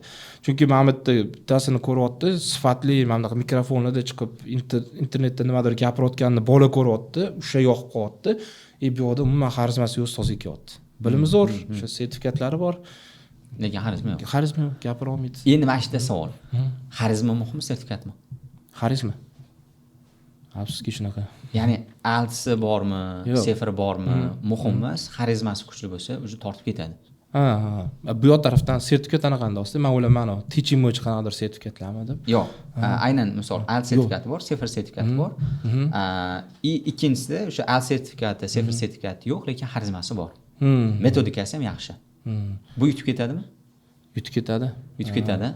Men o'zimni kesimda aytaman, men yaqinda ALS topshirganman-da. Ancha yil ALS tayyorlab, so'ramagan bitta o'quvchim, ALSiz bormi, nechi deb. Dars o'tish anaqam bo'yicha hammasini qilib, lekin o'zim uchun olib qo'yganman-ku, keyinchalik anaqa o'ziga ishonch bo'ladi. Credibility orqasida bitta sertifikat turadi. Sertifikat ishonchda, mana o'quvchi ham ikkilangan payt sertifikatingizni ko'rib, bu bekorga 8, bekorga 8 ham olmagan, demak biladi va bu boyga narsa. Agar ikkalasini qancha yuqori qilsa, bu sohada ham shuncha yuqoriga chiqadi. Demak, agar xarizmasi ham zo'r, alsa misol uchun 8.5 bor, plus deylik sefrdan sertifikati bor, u ideal ustoz bo'la oladi. Endi mana shu xarizma bo'yicha fikringizga 500% qo'shilaman. Ya'ni misol ustozlar taniyman, o'sha offline ustozlarni kuchli, ona til bo'yicha, tarix bo'yicha, matematika bo'yicha, kimyo bo'yicha ustozlar hammasi bunday bog'lab turgan narsa noto'g'riligi deyman. Ya'ni o'zini fikrini shunaqangi aniq, tiniq, chiroyli yetkazib beradi va bu narsa zo'r. Endi hozir bitta zo'r narsani aytib ketdingiz. Men reja tuzaman deyapsiz-ku. Rejangizni ichiga haqiqatan misol men mana bu narsani o'taman, undan keyin bitta deylik hikoya aytib beraman, yoki bo'lmasam kuldiraman, boshqa, ya'ni bu bo'ladi. Ya'ni bu sizda demak darsingizda masalliqlar deyishimiz mumkin. Shunaqa. Zo'r. Bu yaxshi tarafi backup plan-da. Masalan, kimdir asabini buzib qolishi mumkin. Boshqa narsa bo'lib qolsa, esidan chiqib qoladi nima deyishingiz. Ayni masalan, storytelling orqali bolaga dars qilish muhimligini tushuntirish mumkin-da, shu-ku. Mana shu o'quvchimda shunaqa bo'lgan, boshida qilmagan, keyin qilib, o'zgarib, mana hozir mana bunday qilib yuribdi, chet elda yuribdi deb. Mana o'sha o'tgan boshqa darsimda buncha yutuq bo'lmasligi mumkin bolaga. Buncha message bo'lmasligi mumkin, darsdan foyda. Lekin mana shu storytelling kerak, lekin men shu kun qila olmadim shuni. Shunaqa bo'lmasin-da, men doim skript qilib olaman. Unga har doim ham qaramayman, lekin turadi. Uje miyada turadi. Chunki ko'pchilik dars o'tadi, robotga o'xshab dars o'tadi-da. Masalan, listeningni, deylik, alsa listening bo'layotgan bo'lsa, partmonda qanaqa qilib ishlashda, qanaqa topishda, aldash usullari va hokazo hamma narsani o'rgatadi. Tabiiyki, hammasi hali theoretical narsa-da. Mashq bajarib, praktika qiladi, u bo'ldi, u zerikarli. Uni orasiga misol uchun deylik, bir hazillar qo'shish yoki bo'lmasa bir muhim narsa aytib berish. Plus menda bilmayman, shaxsiyatimga singibdiki, o'quvchilarimga o'zimdan o'tgan yoki bo'lmasam o'quvchilarimda sodir bo'lgan holatlarni, vaziyatlarni aytib beraman. Shunaqa. Ba'zan misol uchun deylik, shunaqangi holatlarda guvoh bo'lganman, shunaqangi vaziyatlar, holatlarni aytib berganimda, ba'zi o'quvchilarimiz eshitib turib bir 5 minut, 10 minut gapiraman xolos, lekin yig'lab olgan holatlar bo'ladi. U yig'lab olgan o'quvchilar yoki bo'lmasa o'sha hali aytadi-ku, ko'ngildan chiqqan gap ko'ngilga boradi deydi-ku. Xuddi o'shunaqa gaplarni eshitgan o'quvchilar odatda hali vazifani bajarishda muammoga duch kelmaganman, yoki bo'lmasa vazifani chala bajarishda yoki progol qilishda yoki bo'lmasa natijada misol yiqilib qoldi degan narsa bo'lmagan. Men aynan mana shu narsani nima ham qilib ko'rganman. Tajriba ham qilib ko'rganman. Bitta guruhimga, juda ko'p guruhimga misol o'sha mehr berib boshqa qilib dars o'tganman. Bitta guruh olganman, 2 oymi dars o'tilgan. 2 oy dars o'tganman va 2 oy ichida hech qanaqa relationship o'rnatilmagan. Ya'ni hech qanaqa munosabatlar o'rnatilmagan, biz hali do'stona bo'lmaganmiz, boshqa bo'lmagan va bu o'quvchilarda hali vazifa bajarish past, progollar ko'p, o'quvchilarda hali past natija qilganlari mana shu guruhda bo'lib qolgan. Shunaqa. Men otalar so'zi tayinlayman, o'quvchilar ham shunaqa. Bir kun o'tmay qolsam urush beradi. So'z bugun otalar so'zi bo'lmadi deydi. Keyin nimadir gapirib beraman. O'sha aytganingiz yuragiga boradi. Ustozning vazifasi 2 kun uyga vazifa qildiradigan motivatsiya berish kerak-da. Chunki hozirgilar rasm motivatsiyani yaxshi ko'radi. so'z motivatsiya bering boshqa. Shuning uchun oxirida hech bo'lmasa nimadir deb 2 kunga hech bo'lmasa 1 kunga yetadigan yondiradigan nimadir gap aytish kerak, bitta misol aytish kerak. Ustozlarga ham aytaman, mana lekin Doniyor aka fikringizni oldim, bitta narsa bo'lishi kerak. Bir 50%, 60% motivatsiya berib o'tirmasi kerak-da. to'g'ri, to'g'ri. Ba'zi misol uchun ustozlarni ko'ramiz. Motivatorda dars yo'q ichida. Xuddi shunaqa. Yo'q, men uni o'qilaman. O'sha 5-10 minut uzog'i bolalar ozgina dam oladi. Men qanaqa ishlayman? Oxirida 5-10 minut motivatsiya uyga vazifani keyin beraman. Mana motivatsiya bo'ldi, shu drive bor, bo'ldi, bering bizga, qilamiz deydi. Mana sizlarga endi uyga vazifa ketaveringlar deyman. Anaqani aytmoqchi edim, boyagi narsa. Ustoz juda ko'p nima o'smayapti? Ko'p ustozcha o'sha boyagi skilllarni o'rgatishni rivojlantiryapti. Mana shu 9 ta ustozlarni ham darsiga onlayn bo'lsa olib ko'ryapti. Men writingga qanaqa o'tishni o'rganishim kerak. Mani Teaching Plus kursim ustozlar uchun asosiy 10 ta dars o'tib beraman jonli. Aytaman, shu yerdan o'sha What makes a great teacher degan dars bor, birinchi, classroom management. Mana shu ikkitasi kursim 100% foyda beradi desam, mana shu ikkita dars 50% foyda deyman-da. Agar mana shuni o'rgansa 50% foyda shundan olasa, 8 tasi qolganlar o'sha vocab qanaqa o'rgatish, grammar, ular hamma qila oladi. To'g'risi, hamma misol uchun grammarni zo'r o'tib berish mumkin anaqa bilib. To be nima hammasini hamma qilib beradi, lekin shuni yetkazib beradigan, misol uchun writingga zo'r tayyorlanib keldingda, lekin sinfni boshqara olmayapsan. Bo'ldi, fail. Sen zo'r darsing 10 ta odamdan 2 ta odamga qiziq bo'lib qoladi. Qo'yani eshitmaydi deyman. O'sha bu yog'ini to'g'irlash kerak. Ya'ni how to teach listening, how to teach readinglar o'sha ikkinchi darajali bo'lib qoladi. 50 bo'lib qoladi. Teachingni o'zi 50, shaxsiyat bu 50 da. Shaxsiyat, xarizma. Ikkita dars, o'sha public speaking hammasini o'rgatgan ikkita dars. Lekin eng qizig'i retention rate shu darsda tushib ketadi. So'zi men buni bilaman deydi-da, bu darsga uncha kirmaydi. Tezroq menga writing o'rgatish bu yo'q. Kechasiz agar siz buni bilsangiz, sizga kurs kerak emas. Toshib ketgansiz o'quvchi bilan, ishingiz ko'p, kursga qatnashishga vaqtingiz bo'lmaydi deyman. Shaxsiyat. Doniyor aka, endi o'quvchilar haqida gaplashsakda, o'quvchilarda ba'zilari bo'ladi, 1 yil, 1,5 yil ichida o'sha sifr bo'lsa, IELTS bo'lsa, IELTS natija qilib oladi. Ba'zi o'quvchilar 3 yil, 4 yil, ba'zan 5 yillab ham yuradi. Sizda ham shunaqa o'quvchilar bo'ladimi? Bo'ladi.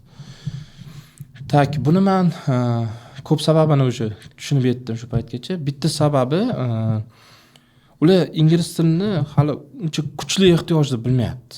Tushunib yetmayapti. Bu ehtiyoj, mana shu ingliz tilini o'rgansam hayotim o'zgarib ketadi, tezroq o'zgarish kerak degan ehtiyoj bo'lmayapti. Menga birinchi IELTSdan 7,5 olgan o'quvchim shunaqa ehtiyoj bilan kelgandi ichida. Shu onalari betob edi, tog'alardanmi qarz olib turib, shu men kursga 2 oy IELTS kursiga boraman va IELTS topshiraman, tog'a shunga qarz berib turing. O'shandan keyin ishga kirib, onamni o'zim davolayman shu pulimga deb, mana shu yonib kelganda, ehtiyoji bo'lgan. Mana shu uni o'zgartiradigan narsa bu ingliz tili, IELTSdan yuqori natija bo'lgan. Afsuski ko'p yoshlarda mana shu ancha yil bo'lib ketayotganlarda shu ehtiyojni ko'rmayapman. Uni ustoz uyg'otib bergani yaxshi deb o'ylayman. Men ham darsimda o'sha qizdiradigan gaplar gapiraman-da. O'zim ustozim ham aytardilar, hamma ham boy, muvaffaqiyatli bo'lish shart emas, kimdir oddiy ish qilish kerak debdi. Men shuni ham shior qo'yaman, yetarli. Ish qilmaganda qilishingiz shart emas. Ertaga hamma xo'jayin bo'lsa, kim hamyon tozalaydi, kim ish qiladi derdim, tiyib ketardi. Demak, o'quvchida qanaqadir bir majburiyat bo'lishi muhim. Ya'ni xohishi. Demak, hammasi ham bo'lmaydi. Oxirgi ona bo'lish kerak-da. Inglizlarda zo'r gap bor-da. Some lessons should be experienced before they are learned. Ya'ni juda ko'pchilik o'quvchilarda mana shuni guvohi bo'lamiz. Ya'ni ba'zi darslar o'rganilishidan oldin, ya'ni xulosa chiqarilishidan oldin boshdan kechirish kerak. Ya'ni tap etib o'sha devorga urish kerak boshini. Misol uchun buyon bo'lib qolish kerak yoki bo'lmasa o'qishga 1 yil kira olmasligi kerak yoki bo'lmasa nimadir bo'lish kerak. O'shanda keyin bolani ko'zi ochiladi. Xo'p, endi shuni ko'zini ochish uchun nimadir yechim bormi undan oldin? Shu boshqa shunaqa devorga urganlarni misol qilish kerak darsimizda. Mana shunaqa bo'lgan hozir qiynalib yuribdi. Demak darsda ichida shu narsalardan foydalanish kerak bo'ladi. Yoki bo'lmasam o'sha bolaga qanday qilib maqsad qo'yishni o'rgatib qo'yish kerak. To'g'ri. Sen misol uchun deylik, nima maqsading? Ba'zan o'quvchilar guvohi bo'laman, 11-sinf. 11-sinf ayasi farroshlik qilyapti, dadasi Rossiyada yoki Qozog'istonda chet elda ishlayotibdi, shunaqa qiyinchilikda ishlayotibdi, lekin bola hali maqsadsiz yuribdi. qaysi universitetga topshirsan desa bilmayman deydi. 11-sinf lekin hech qanaqa hali maqsadga erishmagan yoki bo'lmasa maqsad qo'ymagan ham. Men misol jahon tillari kiraman yoki iqtisodda o'qiyman yoki bankir bo'laman yoki bo'lmasa tadbirkor bo'laman, umuman yo'q. Xo'p, endi mana shunday yoshlarga qanaqadir yechim bormi? Mana shu majburiyatdan tashqari. Boya aytdik-ku, mashina olganini ko'rsatish, pulini bir tomondan shular ham kerakmi deb hisoblayman yoshlarga ayniqsa, chunki bular internetda ko'ryapti, masalan, bitta trader men 100 ming ishladim, bunaqa ishladim deb daromad ko'ryapti. Endi yoshlar baribir xohlaydi shu ertalab uydan chiqib kechqurun muvaffaqiyatli boy bo'lib ketishdi. Bir tomondan bunaqa videolarni ko'radi, deydi, men ham boraman 2 oy traderlik o'rganaman, pulim zo'r yoki boshqa soha shunga o'xshagan yoki blogerlik yoki qaysidir zapuskchini ko'radi. O'rtacha $100,000 sotib qilib bir narsa deydi. Bo'ldi, rol model u yoqqa ketib qoldi. Shuning uchun ustoz bir tomondan mana ingliz tilini o'rgansang ham juda ko'p narsaga erishasan deb. Ya'ni nima uchunini berishimiz kerak bo'lar ekanda shunda. Xuddi shunaqa. Ya'ni ingliz tili o'rganishing kerak. Sabab, misol tadbirkor bo'lmoqchimisan, zo'r tadbirkor bo'lmoqchisan, davay ingliz tili kerak. Mana palonchi pistonchi bo'lgan tadbirkorlar bilasanmi yoki millionerni bilasanmi, boshqani bilasanmi? Bu ham ingliz tilini biladi degan narsa bo'lish kerak bo'ladi. Shunaqa. Jahongir Ortiqxo'jayev ham intervyuda aytdilar, shu ingliz tilini hech o'rganolmadim de. Qiziqqanagan ekanlar, o'rganayaptilar. Shuni misol qilibdi. Misol shunday muvaffaqiyatli insonga ham ingliz tiliga ehtiyoj bo'lyapti. Sen ham buni o'rgangin deb. Va ikkinchisi cho'zilib ketayotgani sababi boya aytganim, ingliz tilini uyga vazifa berilsa, ertasi kuni kechqurun qilyapti ko'pchilik-da. Men shu uyga vazifa bersam, ertalabdan kechgacha reja qilib beraman. Ertalab turganda yo o'sha qiladigan ishi bor. Masalan, ertalab 7 da tursa, vocabni qaytarish kerak o'quvchi. Sveji keldi, qaytarish kerak. Ketosami, transportga chiqqaningda, o'sha xavfsizlikni tushuntiraman, chiqib o'tirganingda listening qilib ket. Mana shunaqa. Ya'ni kun davomida nimaga chet el ingliz tili zo'r o'rganishadi? Chunki muhit. Men aytaman, chet elga borib o'rgana olmasanmi, muhitni shu yerda yaratgan, tezroq o'rganasan deyman. Aytaman, baribir ingliz tili uchun ham shotchik bo'ladi bundoq, majoziy ma'noda-da. O'sha intake shu shotchikka aylantiradi, ya'ni ingliz tilini ichida yurarsang, bu qancha ko'p shotchikka aylantirsang, tezroq ingliz tiling o'sadi. Mana shuni tushuntiraman. 3 yil, 4 yil sen o'quv markaziga boryapsan degani yoki bo'lmasa 10 ta onlayn kurs sotib olding degani, sen misol B2 darajaga yoki C1 darajaga chiqasan deganimiz. Sen o'sha vaqtda yetkazishing kerak. Menda bitta hali oldin qoida degan anom borda, bitta jadvalim bor. Bilasiz, hali official guide bor. B1 darajadan B2 darajaga chiqish uchun misol 400 soat kerak. Shunaqa. C1 ga chiqish uchun общий adashmasam 8 soatmi 1000 soat saqlanish kerak ingliz tili bilan. Maqsad misol uchun deylik, shu davrda tugatish eng muhimi.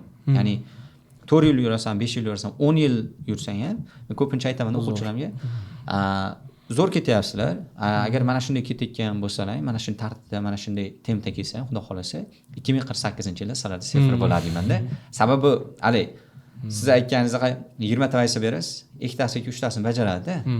Endi mana bunaqa o'quvchilarga nima deysiz? Juda ko'p. Bu hatto statistika ham bor.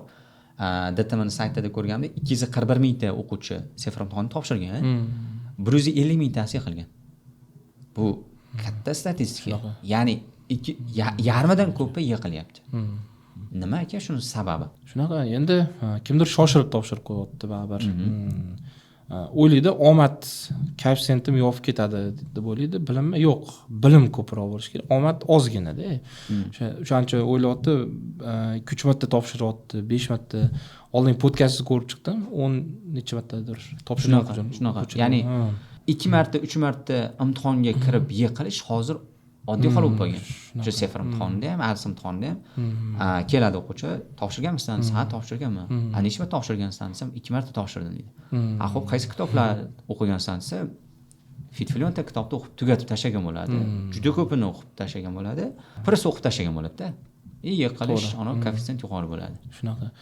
Bu yerda ustozlarga yana bitta yuklama qo'yishim kerak. Imkon qadar topshirmas kerak. Hali tayyor bo'lmasa topshirma deyish kerak. Ya'ni 1 oy, 2 oy o'qidi. To'g'ri, bir xil o'zidan kelib chiqib yana topshiraveradi-yu, lekin ushlab qo'ygan yaxshi-da. Chunki sizni ham reputatsiyangizga bir tomondan ta'sir qilishi mumkin. O'sha Mirzo Ulug'bek ustozni zo'r natija chiqadi, lekin 2-3 marta topshirgandan keyin chiqadi o'quvchilar deb minus ketishi mumkin. Siz shuncha mehnat qilasiz, buni ko'rmaydi sahnaning o'rtada nima bo'layotganini. Ya'ni ustoz umuman qo'ymas kerak, topshirish kerak. Men shunaqa qilaman. Menda 113 ta 7+ chiqarganman. Ko'rgan bo'lsa juda tez chiqqan. Sababi men topshirdim aslida. Men aytaman, men rozi emasman. Mendan anaqa maslahatsiz registratsiya qilsang, chunki imtihon $200 oshib. Mendan so'ra bitta qoida qo'yardim.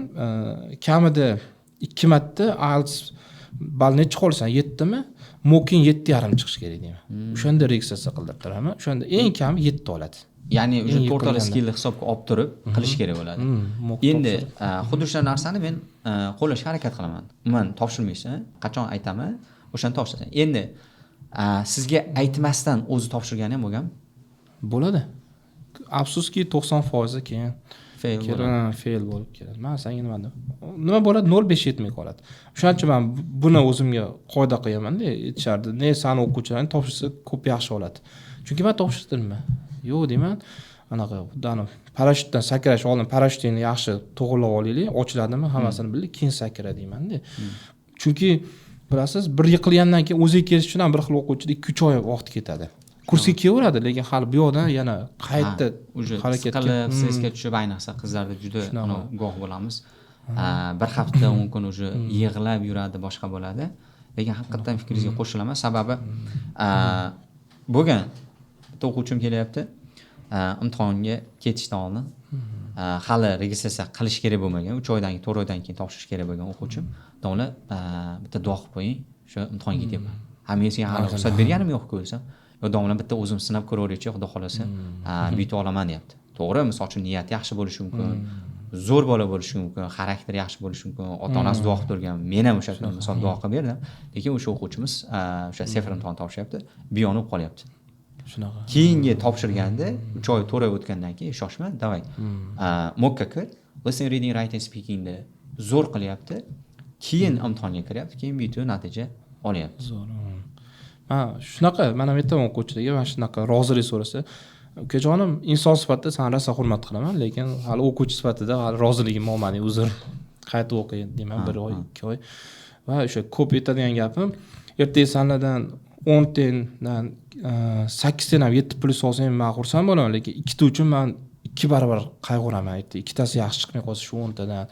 Shunaqa bo'lmalaring, hammamiz depressiyada shuncha yurding, yana 1 oy kerak bo'lsa ota-onang bilan gaplashaman deyman.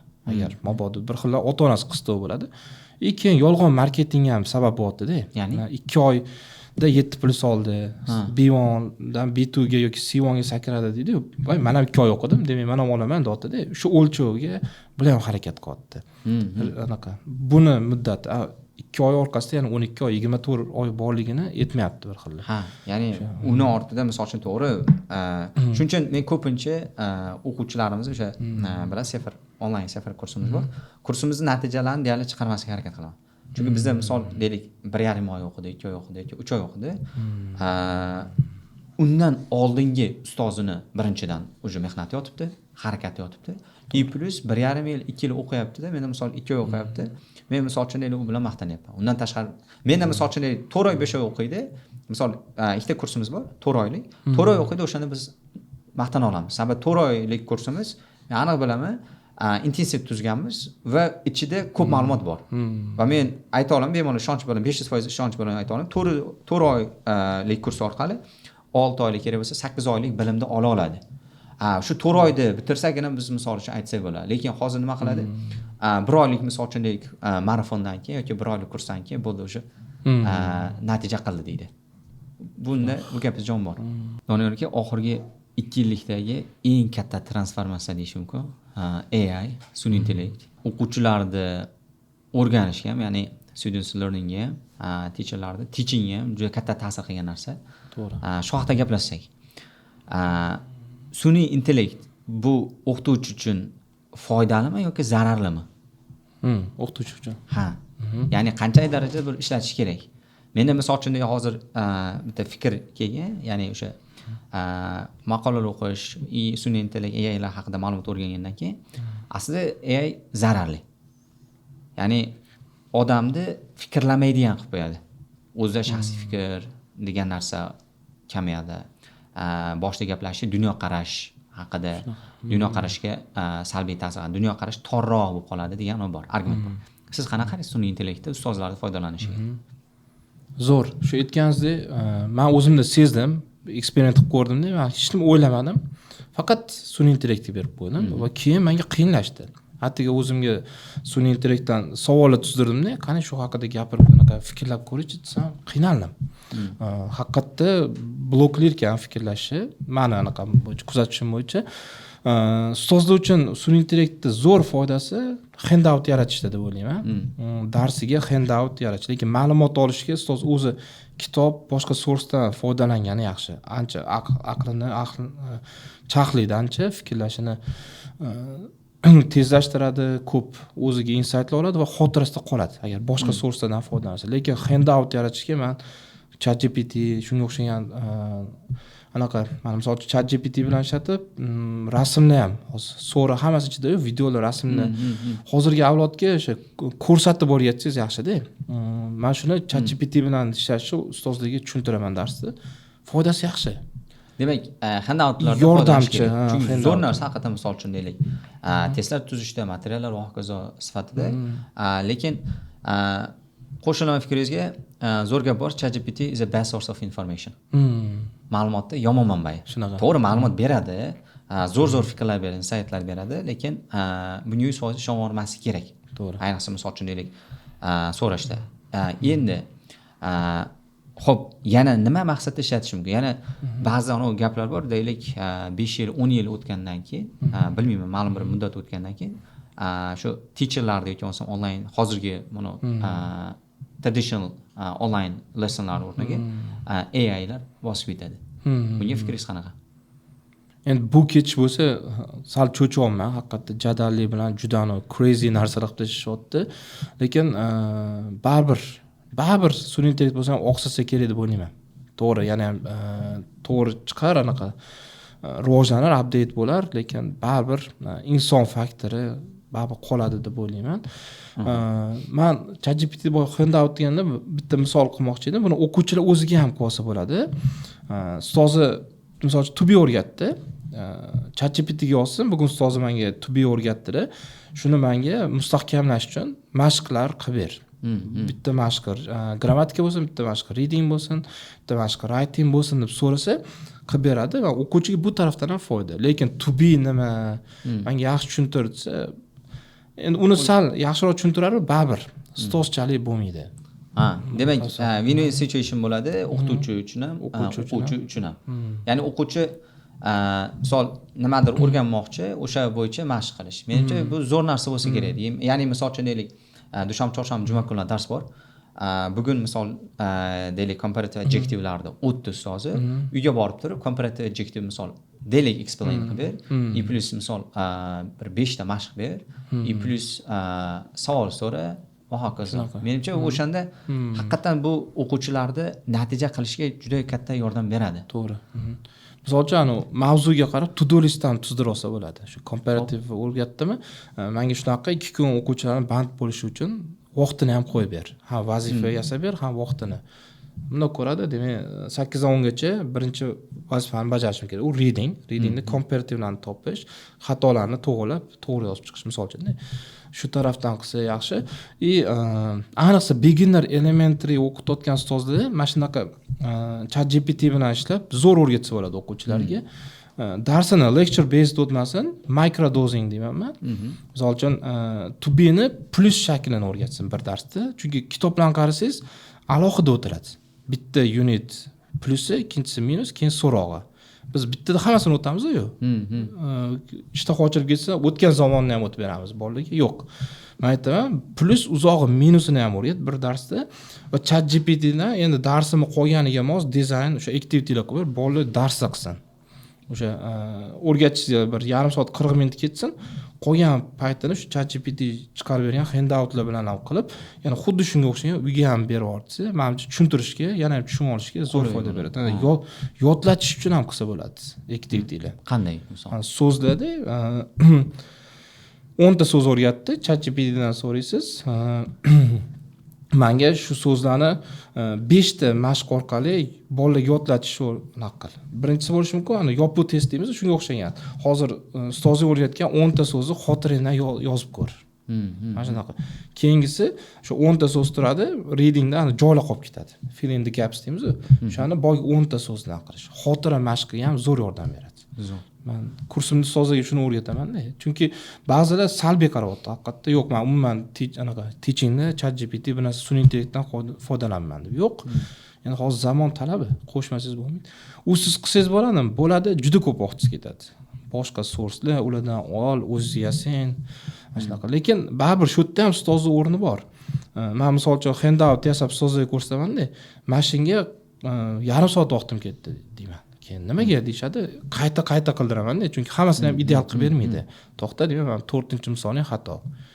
Men ikkita so'zing bir xil javob bo'lib qolyapti deyman. Shuning uchun baribir ustozning o'rni bor. Lekin o'z qilgandan ko'ra sun'iy intellekt tezroq qilib beradi. Tezroq. Ya'ni vaqtni taqsimlash jihatidan ancha yaxshi. Va ayniqsa mana bu beginner elementaryga ishlashi juda qo'shilaman, sababi ayniqsa yoshlar, o'sha 4-sinf, 5-sinf bo'lgan young kidslar bularda ingliz tiliga qiziqish boshqacharoq bo'ladi. O'sha leksiya unchalik yoqmaydi, theoretical narsa yoqmaydi. Ularga o'sha GPT bo'lishi mumkin yoki boshqa sun'iy intellektlardan foydalanib turuvchi rasmlar yoki testlar yoki bo'lmasa mashqlarni berish yoki bo'lmasa aynan shu sun'iy intellektdan qanaqa qilib turib ularga foydalanishni o'rgatib qo'yish menimcha ham dars qiziqarli qiladi, ham natijaviylikni anchagina oshishiga sabab bo'ladi. Mana yaqinda Google Gemini'dan foydalanyapman. U zo'r qilib beryapti. Men leksiyamni tashlayapman, shuni sketchbook qilib ber menga deyapman. Bitta katta posterga o'xshatib beryapti. Zo'r deb, bunda print qiladi o'qituvchi, doskaga ko'rsatadi. Mana bu birinchi holat. Men ifda boshqasida qildim. Zo'r. Yordami ko'p. Lekin ifni menga tushuntirib berdi ustoz, keyin ifni endi sketchbook qilib bersa, menimcha yaxshi emas. Ifni sizni tushuntirishingiz bo'yicha o'qib bergani yaxshi. Ya'ni siz instruksiya beruvchi rolida bo'lishingiz shart. Shunaqa. Men xo'jayin bu yerda. Doniyor aka, ajoyib suhbat bo'ldi. Podkastimizda bitta an'ana bor. Obunachilarimiz mana shu bugungi podkastimiz bo'yicha izoh yozishadi. Ya'ni bugungi podkastdan olgan eng muhim fikrini, insightini, eng o'sha mana shu suhbat davomida yoqqan fikrni izohga yozishadi va bu o'quvchimizga 3 ta kitob sovg'a qilishimiz kerak bo'ladi. Ya'ni 3 ta obunachimizni taniymiz va ularga o'sha bestseller kitoblarni uygacha dastavka qilib berishimiz kerak bo'ladi. Shunga nima deysiz? Bo'ldi, men rozi. Kelishdi-ya. Mana shu videoning ostiga bugungi video bo'yicha sizga yoqqan eng yaxshi g'oya bo'lishi mumkin, fikr bo'lishi mumkin. Agar ustoz bo'ladigan bo'lsangiz, aynan nimani o'rgandingiz, agar o'quvchi bo'layotgan bo'lsangiz, qanaqangi muhim fikrni oldingiz, buni izohlarga yozib qoldiring va 3 kishini tanlab olib, bestseller kitoblarni sizga uyingizgacha yetkazib beramiz. Doniyor aka, ajoyib suhbat uchun, shunaqangi foydali ma'lumotlarni, tajribangizni, fikringizni bo'lishganingiz uchun rahmat kattakon. Sizlarga ham rahmat taklif uchun. Ishlarga rivoj, Xudo xolisa yaxshi kunlarda yana ko'rishaylik. Sog' bo'ling, charchamang.